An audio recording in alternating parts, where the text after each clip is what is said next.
अरे मोहित, ये यूपी बिहार में मैंने सुना यादव और मुस्लिम को चुन चुन के मारा जा रहा है। तुम्हें पता है क्या? यार क्या है ना कि ये राजनीतिक मुद्दा है। हुआ क्या, मैं पूरी कहानी बताता हूं। सबसे पहले विधानसभा परिसर में मनेर विधानसभा पड़ता है जो बिहार का है।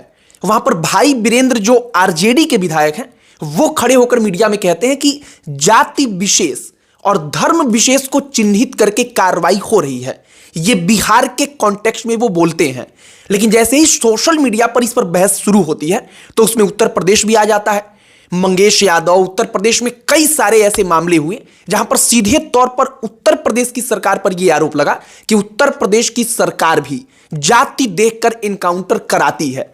तो सबसे पहले इस कॉन्टेक्स्ट को समझना होगा कि यह चर्चा हो क्यों रही है। और हमने आपको बताया कि भाई वीरेंद्र एक विधायक हैं, उन्होंने विधानसभा परिसर में बोला और इसके बाद से यह चर्चा शुरू हुई जो अब सोशल मीडिया पर एक बड़े रूप में आगे बढ़ रही है। तो डेटा क्या कहता है? क्या सच में ये हो रहा है? या डेटा को लेकर के ना, जब मैंने सोशल मीडिया पर बहस देखा तो उसके बाद से मैंने कुछ निकाला, कुछ पढ़ा, उसके बारे में रिसर्च किया। सबसे पहले रिसर्च के बारे में बात कर लेते हैं। जो उत्तर प्रदेश सरकार का डेटा कहता है, हमने 8 सितंबर 2024 को प्रकाशित दैनिक भास्कर का एक रिपोर्ट पढ़ा।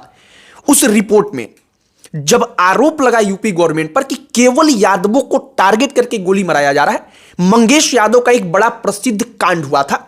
मंगेश यादव जो एक चोरी करता है, सुल्तानपुर का रहने वाला एक लड़का, पुलिस उसको गोली मारती है और यह आरोप लगा बाद में अखिलेश यादव की तरफ से, जो पूर्व मुख्यमंत्री हैं, कि वो यादव है इसलिए गोली मार दी गई, पुलिस ने इसलिए उसका एनकाउंटर किया जो फर्जी था।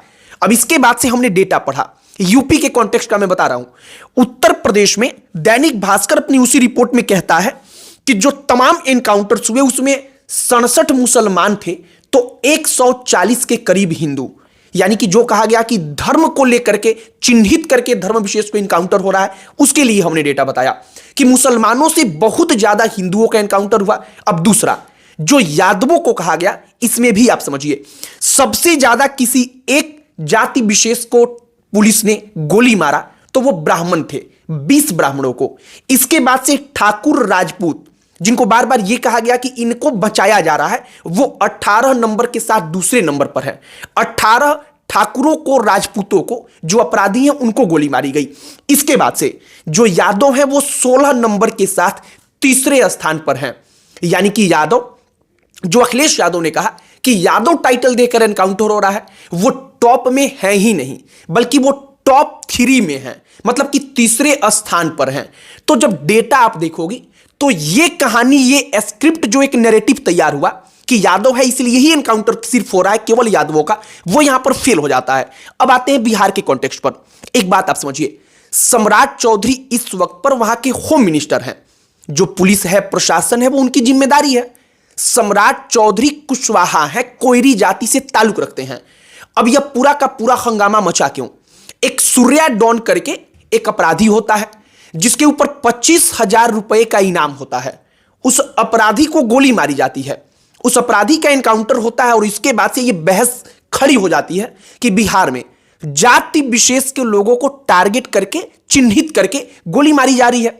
हमने इसके बारे में जब डेटा पढ़ा तो मालूम चला कि जो 10 एनकाउंटर हुए हैं उनमें 60% वाकई में यादव हैं। लेकिन सिर्फ यादव हैं ऐसा बिल्कुल नहीं है। हम आपको एक उदाहरण भी देते हैं।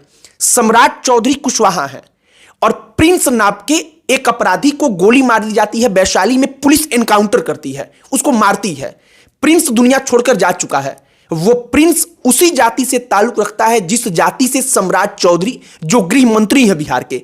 मतलब कि अगर सम्राट चौधरी की तरफ से यह निर्देश होता कि मेरे जाति के गुंडों को मत मारो, केवल यादवों को मारो, तो कम से कम प्रिंस को तो पुलिस गोली नहीं मारती और वो दुनिया छोड़कर नहीं गया होता। तो ये उसका डेटा है। तो तुम्हें क्या लगता है, सत्ता में जो लोग होते हैं उनका असर पड़ता है? यार सही कहूं तो सत्ता में जो भी लोग बैठते हैं, प्रशासनिक स्तर पर उनका असर दिखने लगता है। मैं एक एग्जांपल देकर समझाता हूं।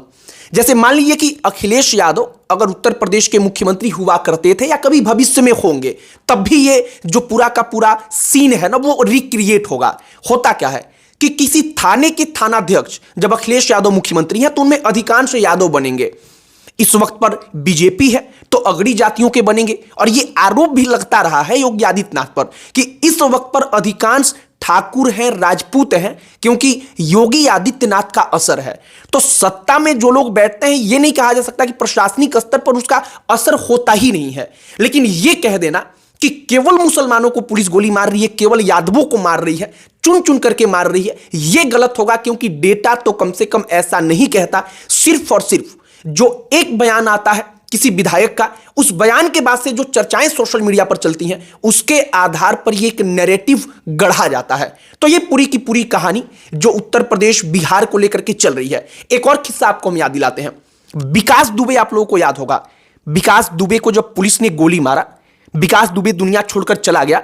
नवभारत टाइम्स का हम एक आर्टिकल पढ़ रहे थे, उसमें इस बात का जिक्र किया गया था कि ब्राह्मणों को लगता है कि विकास दुबे ब्राह्मण था इसलिए एनकाउंटर कर दिया गया। लेकिन हमने आपको डेटा बताया कि भले ही एक नैरेटिव खड़ा हो किसी भी सरकार के खिलाफ, लेकिन जब आप डेटा को पलटेंगे, असल तौर पर देखेंगे कि क्या हो रहा है, तब आपको असल डेटा मालूम पड़ेगा।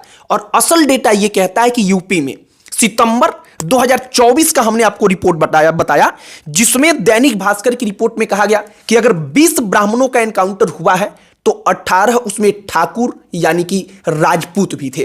तो ये नैरेटिव है, लेकिन नैरेटिव की तुलना आप डेटा से करेंगे तब आपको सही तौर पर जानकारी मिल पाएगी।